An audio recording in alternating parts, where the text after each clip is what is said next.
Good morning, Dr. Evans. It's Mihira, the nursing manager. I'm calling about the recent rise in medication errors on Ward 2. Goodness, Mihira. I was just reviewing the incident reports. It's certainly alarming. Is it primarily related to new admissions, or are specific drug classes involved? It's a mix, honestly. We've seen a couple of instances with incorrect dosages of warfarin and one near miss with an insulin error on a patient newly transferred from ICU. However, the most consistent trend we're observing isn't about particular medications or even patient acuity levels. The common denominator appears to be during shift changes, particularly the handovers from afternoon to night. There seems to be a significant dip in adherence to the two-nurse check protocol. Nurses are feeling rushed during these crucial times, and documentation often lags. So, it's not a knowledge deficit then, but more a procedural lapse under pressure? Exactly.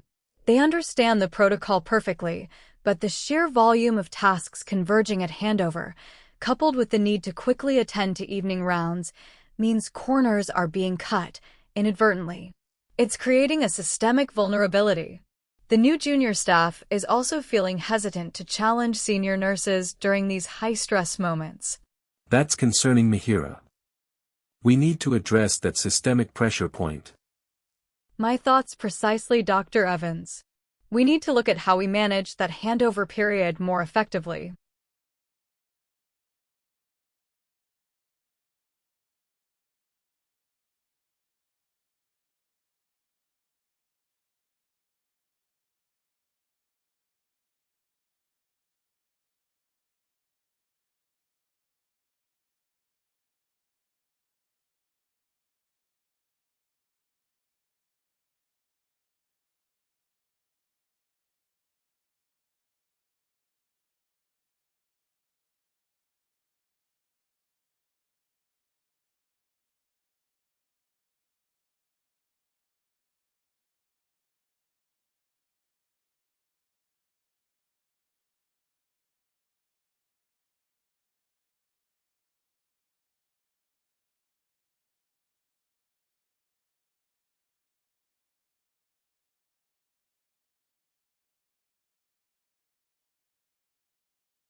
Mihira, I know it's concerning to hear that your baby has jaundice, and it's completely normal to feel worried. Let me explain a bit more about what this means. Jaundice occurs when there's a higher level of bilirubin in the baby's blood. Bilirubin is a yellow substance that's produced when red blood cells break down naturally in the body. Normally, the liver helps to process and remove bilirubin from the blood. However, in newborns, the liver is still maturing and might not yet be fully efficient at filtering out bilirubin. This can cause the bilirubin to build up, which is why you might have noticed a yellowish tinge on your baby's skin or the whites of their eyes. The good news is that this type of jaundice is very common in newborns, especially in the first few days of life. It's usually not severe and tends to resolve on its own as the baby's liver matures and becomes better at processing bilirubin. We'll monitor it closely, but in most cases, it doesn't cause any lasting problems. So while it's understandable to be worried, please know that this is something we see often in newborns, and it generally improves with time and the right care. Does that help clarify things a bit?